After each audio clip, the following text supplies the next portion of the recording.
You said you're at 9 o'clock is when that's Yeah, happening? 9 o'clock hour. So we got like an hour, 58 minutes right now. Or 58, 40, 48 minutes, 48 minutes, because we're maybe. good at math. Because we do math here. Cool. All right.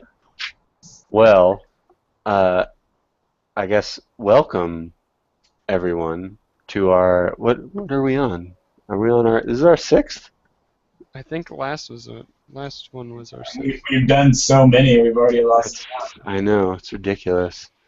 Well, whichever one we're on, we'd like for you guys to join us, us being myself, Dylan Pierpont, uh, Zachary Madeir, and Grant Griffin, to our episode about the business of freelancing. Wow, that sounds so official. How did that sound, guys? Was that good? Pretty good. That's impressive. Sweet, sweet. So for a while here, I guess we wanted to try and touch on a bunch of stuff that maybe wasn't brought up when we were in school, and some of the stuff that we like learned or have learned doing the whole freelancing thing, as far as money is concerned. Um, so yeah, what do you guys think about that? Are you asking our audience or are you I'm asking? asking you. I'm Oh, asking you. How do you feel about that? I hope you feel good because you're here and you're going to need to talk about it. oh, well then I feel good. Awesome. Fantastic. We're talking about taxes, right? Is that what we're getting to? We're doing Uh, taxes. We're talking about. I think taxes are going to be a big part of this. Yeah, I think. Oh, Taxis? taxis. Taxes, yeah. It's complicated. Awesome. Well, I think one of the things we've talked about a lot in previous podcasts is obviously the network, but saving funds for times when you might not have freelance work, or if you get laid off, which is pretty popular at studios these days. Is that popular? Is that a all the rage? Yeah, it seems that All way. the cool studios are doing it. Neversoft and everything. No good. No good. Well, what do you guys like?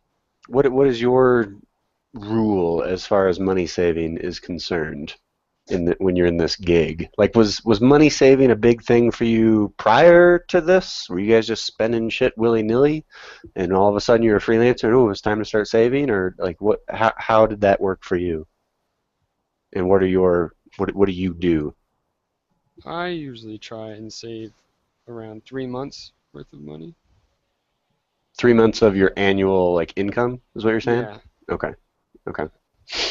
Well, like, Projected. however, yeah, 3 months to just keep up like the same kind of lifestyle I'm living at the moment. And Grant, is that similar? Yeah, I've been trying to build up my savings for like 6 months, but I'm not like nowhere close to that. That didn't happen this year. So Yeah. yeah, keeping around the 3 months for sure at least is a good buffer because you just gotta be wary either a client takes forever to get back to you on payment and then sometimes things happen in life and you can't take a job and then that sets your schedule back and you just need some sort of cushion to fall back to, so it's Sure. Sure. definitely conscious of.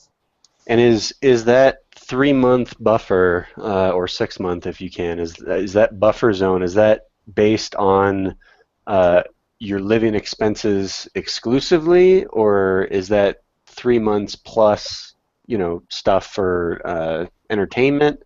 How do you kind of like gauge what your 3 month savings should be? For me, it's basically just calculate my overall like cost of living. I'll make so for all your bills, student loans, insurance, health insurance, car insurance, whatever. Sometimes I like to go out and do stuff very very rarely.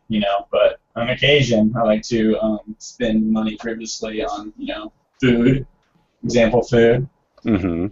And That's always good. take the girlfriend on a date or whatever, what have you. Mm-hmm. Mm-hmm. Uh, at least once a month. At least once a month. So, terrible boyfriend. Um, but yeah, so I just kind of keep a number in mind. I track every month how much I'm spending, and I have a bubble that I try to stay under. And then I just calculate that. If I want to save 3 months worth, then times that number by three, and then that's how much I want to have in my buffer zone. Good deal. Good deal. Zach, I'm assuming probably similar for you. Yeah, I think Grant said it really well, except for I don't save for like for fun and stuff because like I don't save money so I can go do like I don't know, go see a movie or something just because um it's just a little less stressful when I am making money to not have to worry about like I'm just saving like rent. I guess that contradicts what I said earlier because I said it's the same lifestyle, but for me that means rent, um, like food, and I don't really have much Meat, other meat and things. potatoes. Yeah, pretty much. So, Yes. and I think like once maybe you reach that point, like at least so you know you're not going to starve to death or be out in the cold. If you lose work, I think once you reach that point, you can sort of decide like whether you want to put more in or if you think that's enough. For sure, for sure. I think there was something because I'm kind of in the same boat as you guys. There was something interesting that I read, and maybe you guys saw it too. Are you guys familiar with Darren Yao? Hmm. Yeah. He had posted something on his Facebook a while ago, and I thought it was kind of interesting. But the way he kind of went about his savings as a freelancer was if you've got 3 months of savings, kind of in the bank, you need to be like pounding pavement trying to get new work, new clients, new jobs, new gigs every day with 3 months worth of savings. So when you get to about like 6 months worth of savings, you can start to be a little choosy about the jobs that come your way, and you can start turning people down and being a bit more, I don't know, kind of refine your clientele. And he said at about a year, if you got a whole year's worth of savings kind of loaded and locked away, you can kind of take time off and start working on whatever it is, your own projects that aren't going to earn you any income from the get-go, but you might turn that into something later on. So I don't know. I've thought about that. I thought it was kind of an interesting approach to the whole being frugal aspect of this career choice. I thought it was kind of interesting. Yeah, I like that plan. Sounds good.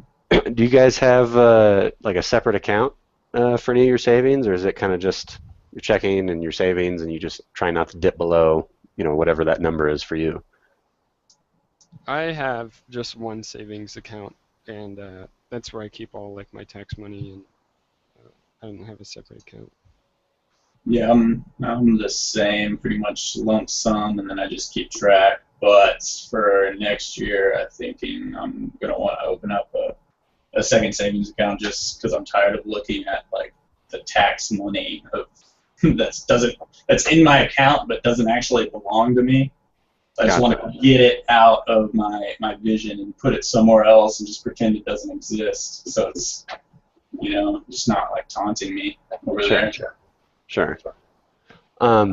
So I guess that kind of segues a little bit into as far as your expenses and everything goes. How do you guys keep track of that stuff? Uh, do you use any software, notebooks? What kind of stuff do you guys use to kind of keep track of all your income and outcome? That's a word, right? Income outcome. Income and outcome. Make shit up over here, don't know. We get ourselves into trouble with math and English teachers. Pretty much all things that nothing to do with art. I swear to God, I know how to like live an okay life. Like I'm not struggling day to day to like feed myself. I know how to do things. I can do stuff. I don't just do the pictures. Just in like is this chair surrounded by like dirty laundry and empty ramen cups? That's why Dylan has the, he's just hoping his girlfriend or something will help him out. He's just like, Fuck you, Dylan. Are you Fucking dropping? do something. I live a great life. Anyway, Anyway, anyways, Back on course. Go for it, Zach. I use an online program called Expensify to put all my expenses, like anything that might become a tax write-off, like reference, books and stuff like that. I'll put it all on there on Expensify, and it used to be free, but now you have to pay for it. And so I might look at How another much does that option. cost? How much you have to pay for that thing? It's a couple bucks a month. Okay. I should probably have it. I'll go look up that information. that's not terrible though. It's not like No. okay, okay. But when you add Spotify and internet and stuff, Spotify. Ain't nobody pay for Spotify. No one pays for Spotify. you should. The Listen to ads. commercials every 2 seconds. It's Every other insane. song. It's So bad. for Expensify, it's $5 a month. So Okay. bad. But And it was free at one point, and that's why I went with it. And when you're using Expensify, are you inputting all this stuff manually, or does it have any kind of feature where it can pull numbers directly from an account that you may link to it and kind of automatically shift things around and compartmentalize them for you, or is that all done by hand on your end? They have a thing where they can scan receipts, and I think it can get the numbers from there. It might not be able to, but no, it doesn't pull from your accounts or anything. You have to put it all in manually for each expense. Okay. But it does categorize them, and it gives you like a pie chart of where most of the money in your terms of most of your expenses, most of your money in terms of expenses is going. I don't know what I was trying to say there, honestly. We can edit that out. Um, but Expensify is great. And side note, every time Zach says Expensify, he gets a free month. That's right. So, and I'm sure the guys at Expensify will put that month of expense in their Expensify account. So Zach's all set up for next year. He doesn't have to pay. He's good now. That's right. Got a 0 free.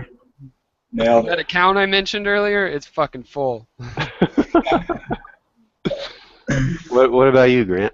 I'm gonna start using Expensify. But for real, on the real, I probably might, because I'm like, man, I'm an old man. I'm like using my Excel doc and plugging things in and just keeping track. I got a notebook. I write stuff down with my pen.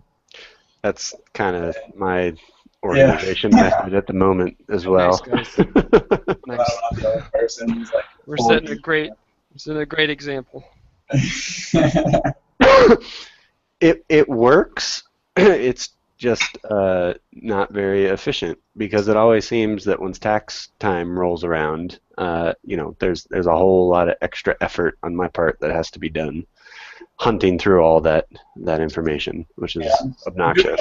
I'm doing a better job. That last year was a hot mess because I had no clue what I was doing. It was my first year, like really doing taxes for freelance, and all that crazy, like 4 different stacks of papers that you got to fill out. And I didn't know anything about write-offs, what I could write off, and all my receipts were literally, I just stuffed into a old Walmart bag, plastic bag, and bundled them up. So I was just like pulling receipts out of this bag Mm-hmm. so that I could write stuff off. And I had to do a bunch of research on things I could write off, and it was a hot mess. It was probably the most stressful thing. So get organized for sure. So I've been filling out that chart. I've been keeping on top of that Excel doc.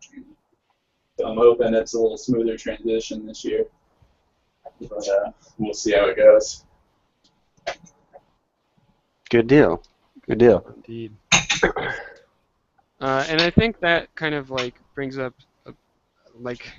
a reassuring point that something I would have liked to hear, which is that like it's all right to kind of not have your shit together to a degree because we are like essentially running a business for ourselves. When I got to Washington, I had no idea that freelancers needed business licenses for the city and the state. And I don't even think I was aware that you don't pay taxes you don't pay state tax in Washington. So I think we all kind of figure this out as we go. And if you previously don't have these invoices and stuff set up, like, don't feel bad about that. Just get it set up now so that you can protect yourselves. So, Grant, you brought up something about, I think that, I don't want to say it's exclusive to freelancers, but it's a very big part of doing what we do, or kind of the deductions that come from things that are tax write-offable.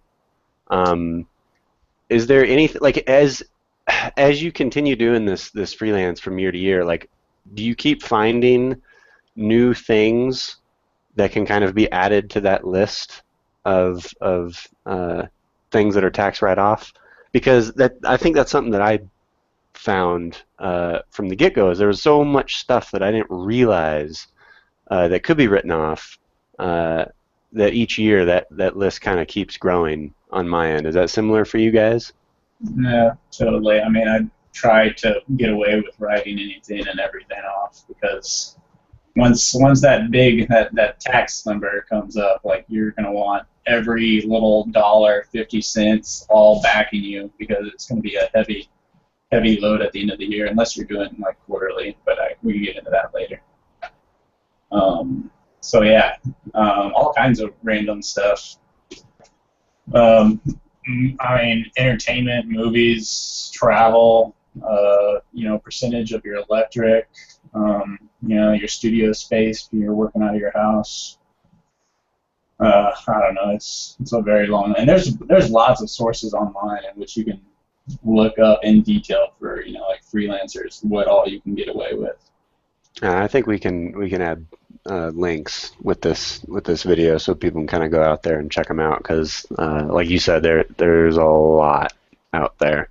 There's Yeah, a lot out there. Which I wasn't even sure on the food stuff. Y'all told me about that. I didn't have to be like writing meals off on travel and things. That was news to me.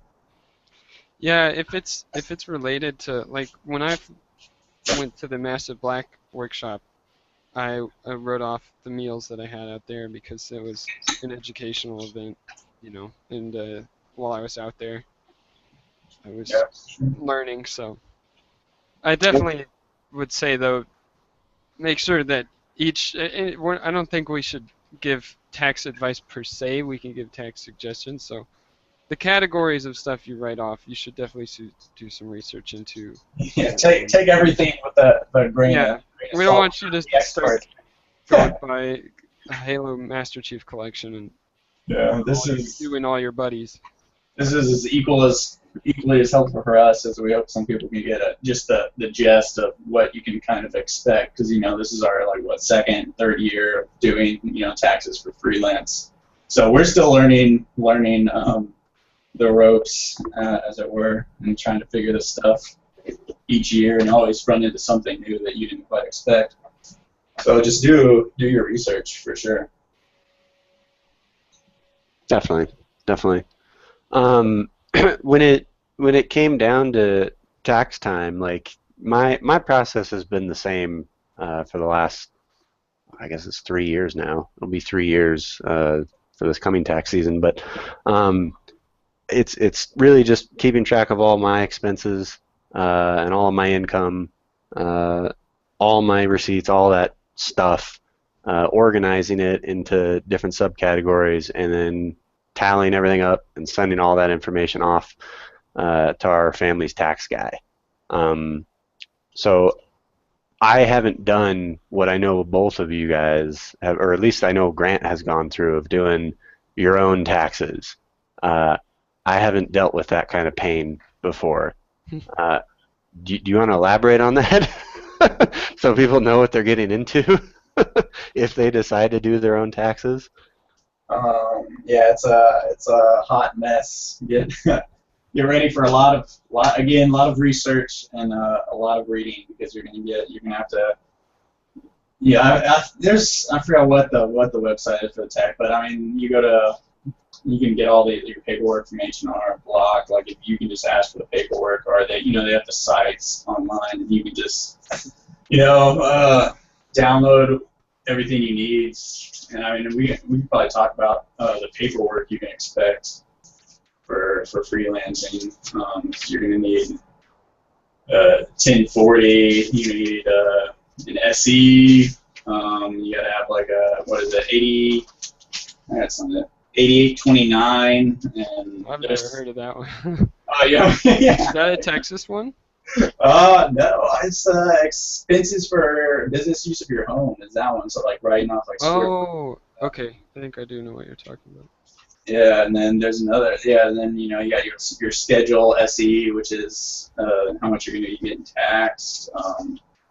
And then isn't there like a section, Schedule C, and that's like the main one for all the expenses of your business. And then yeah, it's a fat stack of papers, and I thought you'd just like fill one sheet out at a time, but in fact you're filling all 4 of these sheets at once. So it's like, you fill out box 10A, and then it's, and there's small print that says, now go to your schedule SC, and then fill out box, add up 3A, and multiply that by, it was a mess. But again, I was like, it'll be a good experience, it'll be a learning experience, and I'm a cheap ass, and I was just gonna do it myself. Luckily, I had some smarter friends than myself that was able to help me out. Had some experience with doing their taxes, so yeah, it's a heavy load for sure. And how much time, because I know that was something that you mentioned when we talked about this earlier, but how much time do you think collectively it took you to go through all that stuff? And I probably spent at least like a week going through all the learning, probably longer if you count all the research. Like starting a little bit earlier, starting to get prepared. But once I got all the right paperwork, I probably spent like a week reading on the directions, because they have like printouts for directions for everything, and then double and triple checking my math and all that good stuff. So yeah, I probably spent a good week on this thing. Yeah. Do you remember if that, like, because when the tax season is kind of coming around, you can kind of budget time for this sort of stuff, but especially if you're going to be doing it on your own, you're not going to be wanting to have to handle client deadlines in the same week that taxes are due, I would imagine. No. So making sure that you plan ahead for something like that is going to be really important. Yeah, hopefully you get all your papers in from the studios you've worked for all at once. 'Cause I mean, I remember last time, it was actually my fault though, one of the studios, because I moved and forgot to notify them, so they sent my taxes to my old address. Mm. So another big mess, and that set me back a week, and so I had to wait for them to resend it to my new address. And yeah, I was actually dealing with that. I had some freelance projects still going on, and then trying to juggle my taxes, which is probably another reason why it took me so damn long. But yeah, definitely I'll try and give yourself a week or just a period of time where you're not distracted and you can just focus on getting it done, fast and efficiently, and just doing a good job and make sure you're doing it right. So yeah, and again, I guess that can go back into have a buffer for yourself, so you can, give yourself, just pass up a project or two and just get your paperwork done. Right. Yeah, well, and if you're doing it yourself, definitely you'll want more time, but if you get somebody else to do them, I mean, that's the whole idea, right? Is to get somebody else to do them, save you some time. For sure. But that kind of comes with a whole other set of issues, I guess, which I think we could talk about now. Yeah, absolutely. But Zach, that's your realm. Yeah.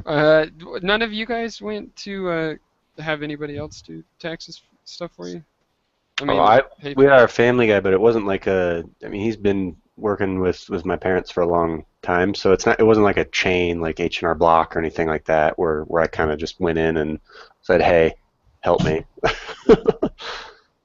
Yeah, so I went to H&R Block um, last year for my, or this year for my taxes, and that was cool having them do it. But if any of you are considering it, I would make sure that you you get kind of like a quote if you can, and find out what paperwork they're going to be able to do.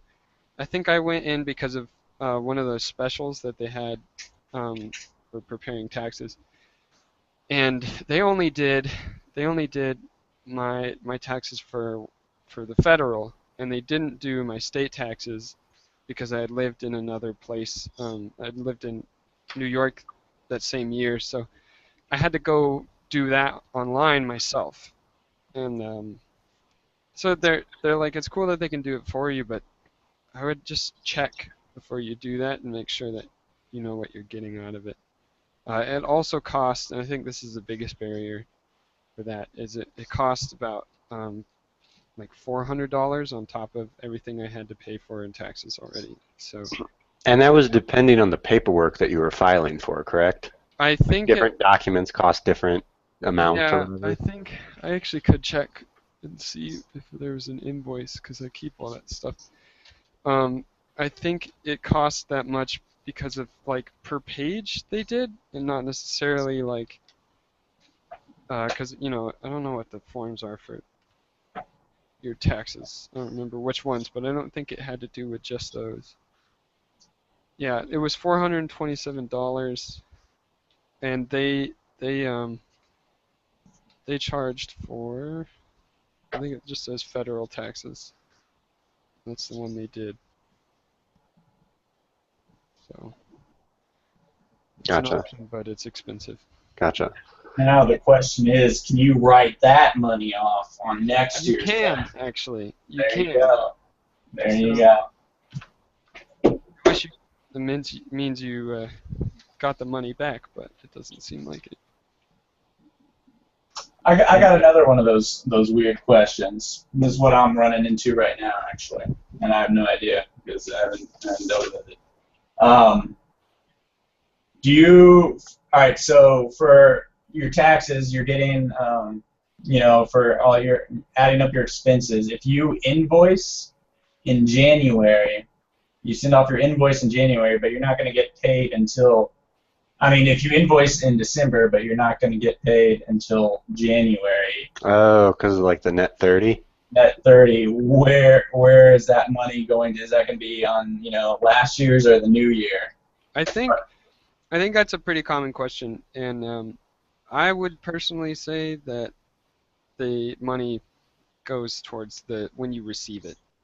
I I think think that's what I'd say too, because if they haven't even like their books aren't going to show that that money's even been cashed until the new year.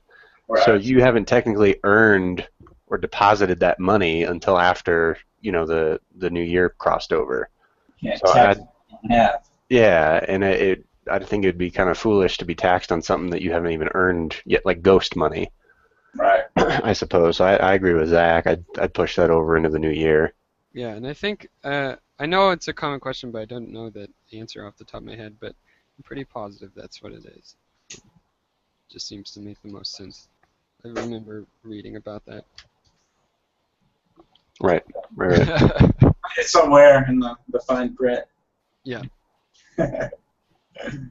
Um, and I think that's about as specific we can get for taxes. It's just kind of it's an ordeal, definitely. I suggest doing it yourself at least once because it it's you just You're gonna learn a You're lot. gonna make me do it, Zach. you gotta do it. You gotta do it because it shows you um what forms you're filling out and where stuff goes. And then if you do have an accountant or someone do it in the future, you'll have an idea. It's just Yeah. like how you had to learn to draw in pencil before you got on the computer. That's Dylan went straight to the computer I though. went Did he? straight computer. I bypassed all pencils, dude. Okay. I don't even know how to hold those Oh, that things. explains your work. Dylan gives 0 fucks about pencils. Oh, that's funny. Actually, I had one. This kind of goes back a little bit, but Grant, you said that I think you said it. Maybe it was Shar. It could have been when I was talking with her. That if you do your own taxes, if you were to go through, see now you didn't do it this way, I don't think, but if you were to go through a program like TurboTax or something like that, Mhm. that you actually get some sort of uh, money back having gone through one of those programs. Are you guys familiar with that at all? I have no idea. I didn't Okay, that was really that was get probably Money Shar that back brought that up. by like you get a tax exemption. Yeah, it's another exemption for having used that program. Hmm. And it's not the cost of the I mean it is the cost of the program, but it's also something additional on top of that. And I haven't gone through it myself, but that must have been Shar that was talking about that because that's what she's done in the past, and she also files quarterly. Hmm. 'Cause y'all haven't gone through TurboTax or any of those programs, have y'all? Y'all haven't Mm-mm. tried those out. I actually, when I did it myself, and I think when you do it yourself, I'm pretty sure that's how you do it, unless you're printing out all the paperwork or something. Wasn't that old, what Grant did? old school bit, yeah, I printed Grant them did all that. out You and printed got them all out. He printed that shit out, and then he forgot to sign it. and then I forgot to I I sign highly it. suggest going through a program because the programs, like the reason they're there isn't to just have the paperwork and fill it out for you, because Adobe can do that. It knows, like it asks you, step by step, uh, what your answers are, and it guides you through the process. So I would, Those damn computers, I just don't trust them. I don't trust things. because I went through TaxHawk, um, when I did my taxes. The one time I did them myself. Was that an online Yeah, service? it was, and there's a bunch of online ones and a bunch of free ones, and some of them will, I think, all of them file your federal tax return Yeah, uh, they'll file it for you and free. everything. But I think it's like a fee, right? You pay like $20 or something, and they do all send it off for you. No, it's I thought it was free because I think it's a government thing that you have to be able to file your taxes So you federally don't have for you have to free. pay for the use of it though. You have to pay some sort of fee for these, or is it completely free? You You just pay a fee, I think, if you do state taxes with them, oh okay, right, and right. that'll it'll be more clear, I guess, closer to tax time. But I definitely suggest using one of those programs. No, totally do it yourself. You'll love it. Now that's where if you really want to learn where everything goes and what tax is about, you grab your pencil and you print off 1,000 pieces of paper. Grant's talking about trial by error here. It's trial by fire, man. And definitely, and I mean like grab your pencil because you definitely want to do it first before you start getting, or else you're gonna be printing all those papers off again. Did you Because did you make a few boo boos as you were going through? must have went through like 3 of those pink pearl erasers. It was bad. It was just like ripping. In some boxes I couldn't even draw into. There were just holes from all the erasing. I had to like right to the side.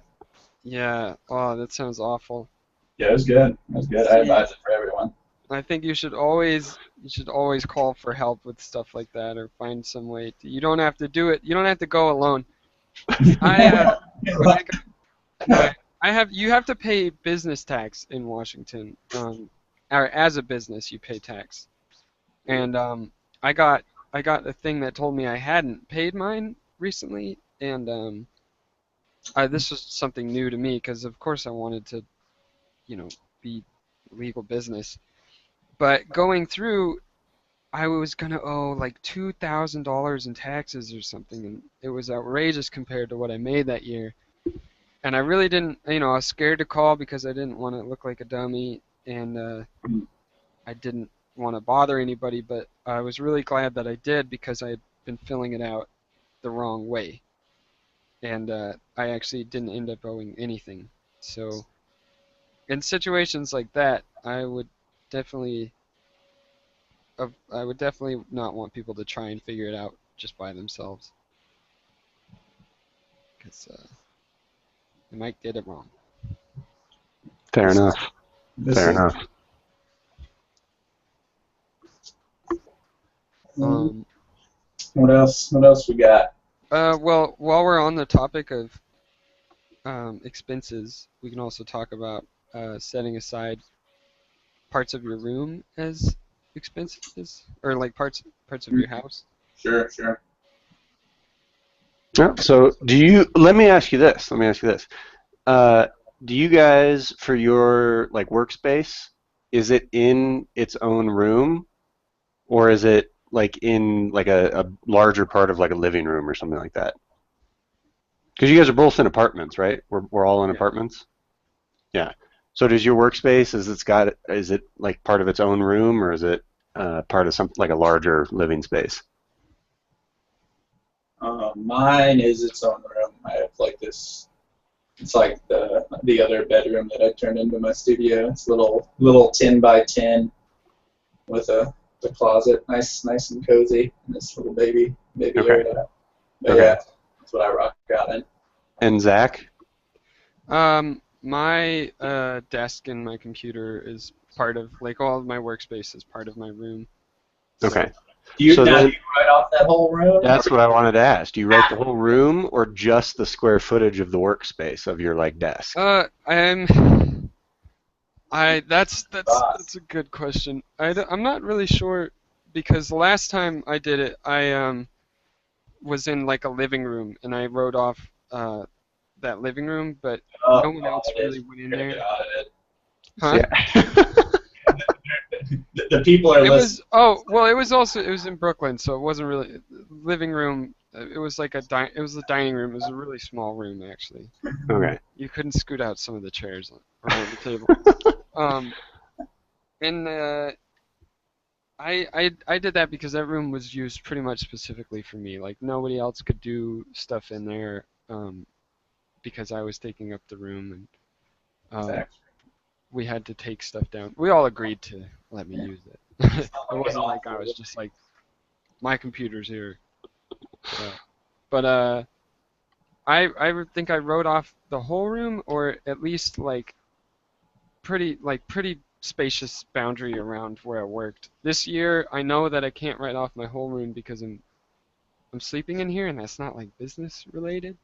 But I can probably write off a good chunk of it because there's a Sure. lot of space here um, that can't be really used for anything but work, and I'm in Sure. here every day. So I Okay. can also write off utilities because a portion of that is keeping me warm while I'm working and keeping me on the internet and stuff too. Yeah. Well, and internet itself, Yep. correct? Yeah. Not just the That's electricity, but the actual internet. yeah. Yep. Yep.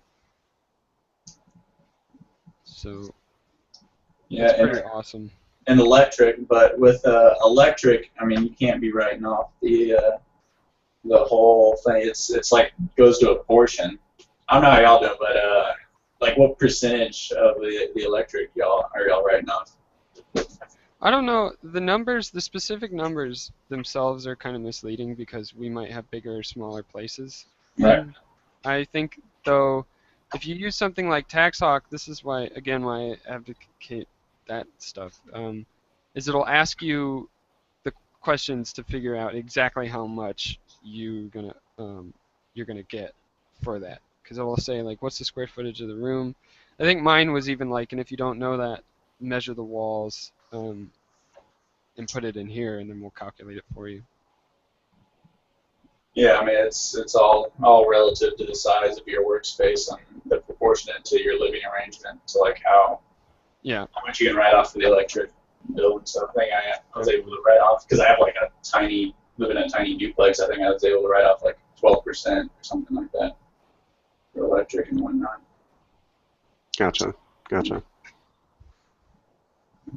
On a completely unrelated topic that just popped in my head, do y'all have a hard time with working in like where you sleep?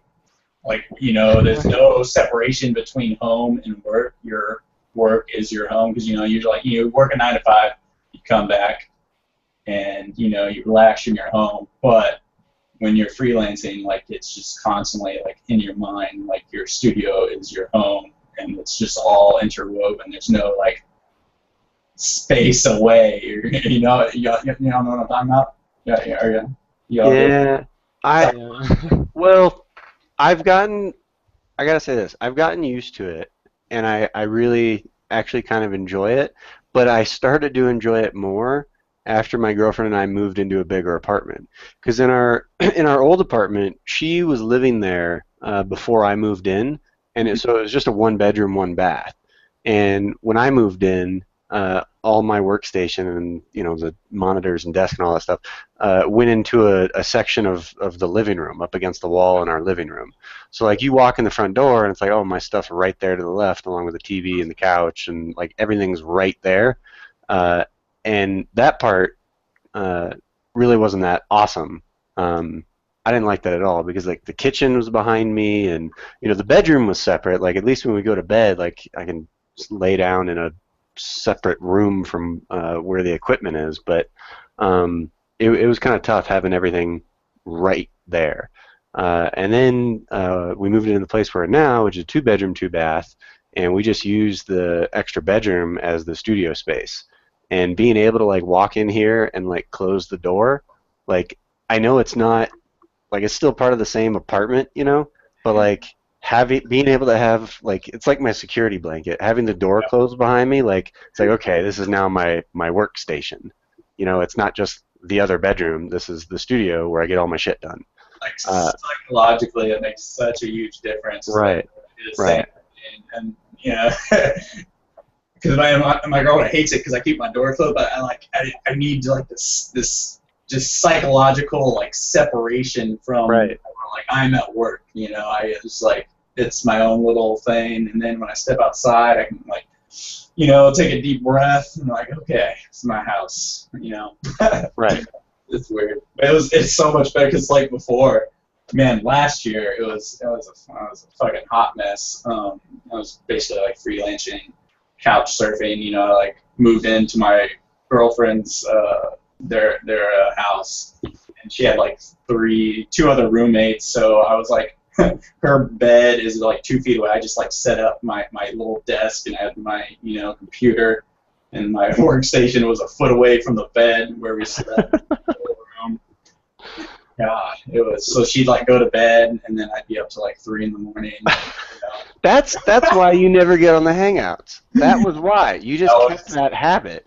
You're in a yeah, completely different place now, but you just kept that habit because you didn't want to talk while your girl's sleeping like a foot away from you. yeah, it was. So this is like so much better. It makes a huge difference. I don't know. Sorry, I just went off topic completely, but Well, it is kind of part of the business of freelancing because it's kind of like your office space becomes your or your living space becomes your office space right. just hmm because of the necessities of doing this. What? Unless you got the money, because I think I might do this if I had the extra cash flow and I could afford it. Like, would y'all ever rent a studio that you like drive to so you can pretend like you're a real life working person? See, I considered that, but if like I don't feel like I'm distracted that badly while I'm here. Like, of course I have the internet, no one's looking over my shoulder, so if I go and like search Facebook for like a half hour or whatever, like Watch porn, whatever it's you're.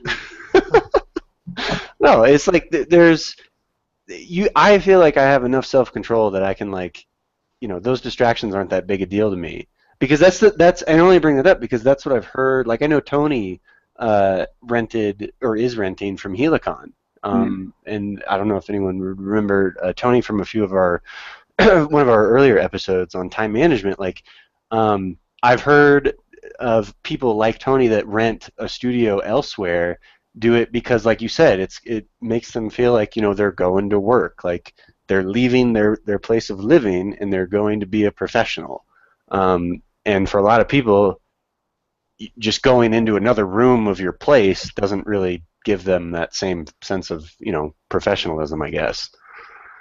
I don't know. I just don't feel like it's an expense that I'm willing to put out there because I don't feel like I need it.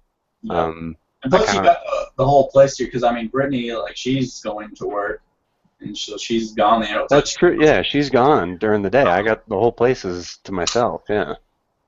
It might be different if, you live with roommates and man, if you got someone else that works from home Yeah. or is only working part-time or something like that and they're around during the day, then I might reconsider that. Because I didn't even think about that. I mean, I would imagine that's probably one of the reasons why Tony did it, because Tony's got a family, so being around the family 24/7 might be kind of difficult to get, work done and be a father 24/7.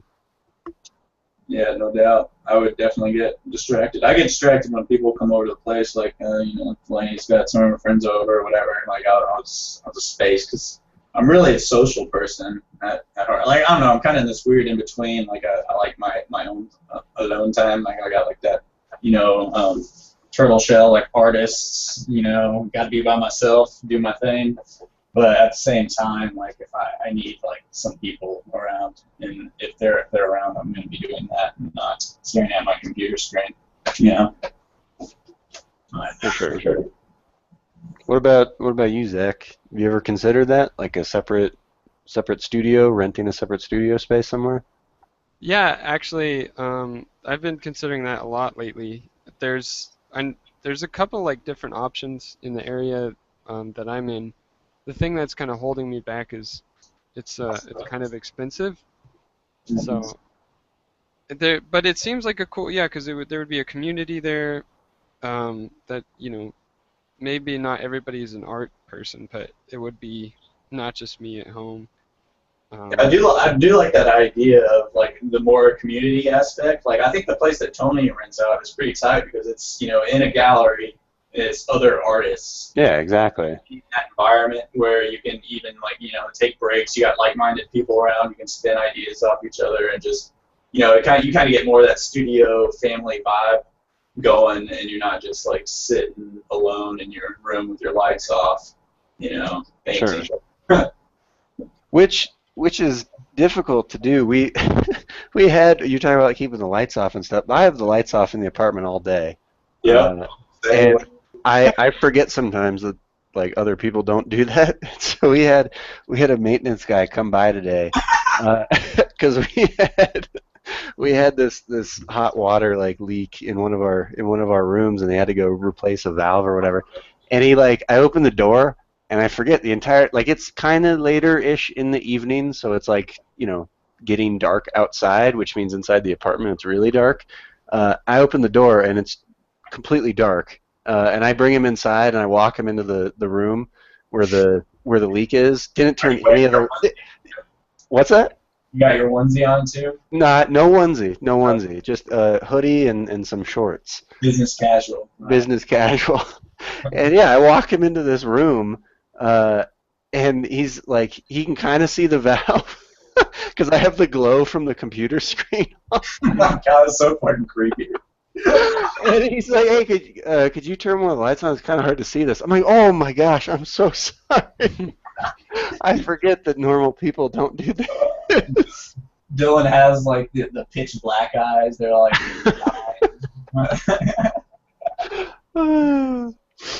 So keep that in mind. When people come by, you should turn some lights on. I can just totally picture you got your hoodie, like you're wearing your hood too, and then you got long fingers. Staring at the computer all day, and hunched over your tablet. The hood was not up. I did not have the hood up. I promise. The leaks in the back. Oh man. Fuck. Well, I should just end it on that. I think we're good. That was probably it. Yeah. That was good. I don't know. Is there anything else that we need to go over? Go back to let's sum it up or anything? I don't think so. We'll leave some links at the bottom, some useful links, like things where you can go and prepare stuff, or you can look up things about taxes and other stuff. Yeah, so all those links will pretty much cover the 98% of the stuff that we didn't talk about for doing your taxes. So you can check those out. And Feel free to ask us questions and or correct us. We said something yeah, wrong. that's true. Uh, I wouldn't encourage just like talking to everybody randomly, but one of the ways I did learn a lot about this stuff was talking to other freelance artists and especially people who uh, were doing a lot better than I am. So don't forget that they can be a resource as well. Yeah. Definitely. I think I've leaned on you guys for the last 2 years doing this stuff. Like we've all kind of like figured this out together somewhat. So Yeah, I would someone second usually that. has a question that we're calling each other, and it's Yeah. good to have some sort of community in which you can, your fall to guys that you can always count on and call up and be like, what the fuck does this mean? Or how are you doing this? So make some friends who are in your industry and help each other out for sure. Like, I mean, and go out of your way to help someone else out because it's just gonna help you out in the long run because there will be a time when you're gonna need to reach out to someone, and it's good to have those connections. But yeah, we've talked about that before. So word. Cool. All right. Well, thanks so much, guys. It's been a fun talk. I know numbers and taxes and money isn't always the most exciting thing to bring up, but it's part of the Tried to, game. yeah, try to keep it short and not boring. Maybe we'll do another in the future too as we learn more. Yeah, start figuring stuff out. Maybe a more thorough one, but we'll see. We'll see. In the meantime, I gotta go take Nikki out on a hot date. Oh shit. Tell that kid happy birthday. I will. I will. Give him a hug from me Well, yeah, obviously. and a Obviously, kiss. there'll be hugs involved. All right. Take care, guys. See ya. Later.